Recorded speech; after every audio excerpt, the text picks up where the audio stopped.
Oui, Bembereke fut choisi tout simplement parce que la paroisse Notre-Dame de la route de Bembereke, qui était située au cœur du diocèse et donc était son centre géographique.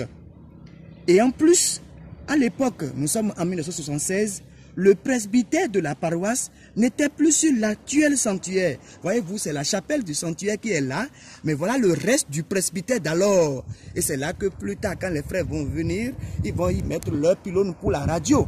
Alors, le presbytère n'étant plus là, la chapelle était quasi au sommet de la montagne, tel que nous le constatons encore aujourd'hui. Le père Thibault, alors curé de la paroisse, dans le souci d'être plus proche des fidèles pour une pastorale de proximité, il avait construit un nouveau presbytère un peu plus loin, en bas, environ à 1 km, là où se trouve l'actuelle paroisse de Bembereke. Nous avons fêté dernièrement les 70 ans de la paroisse et là-bas. Plus tard donc, cette chapelle qui était située sur la colline était désertée pour donner place à une nouvelle église, comme nous l'avons dit. Et c'est le père Michel Iriquin qui a eu la grâce de construire cela. C'est donc en son temps que la chapelle du sanctuaire, alors église paroissiale, a été fermée au culte. Et ce lieu de culte déjà bâti en pierre risquait de devenir des ruines. Or, l'église était belle, avec les piliers enrognés. Il y avait des vitraux et des rosaces qui ont respectivement leur histoire. Malheureusement, nous ne voyons plus ça, tout cela maintenant. Là-bas, les pères y célébraient les saintes Eucharisties.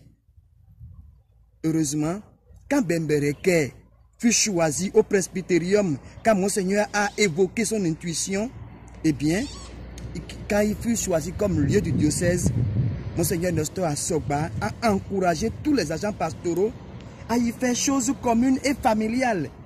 Et d'après les témoignages, il a vraiment aidé et a tout fait pour la mise en route du premier pèlerinage sur l'actuel site. Ainsi, la chapelle a repris sa vie spirituelle.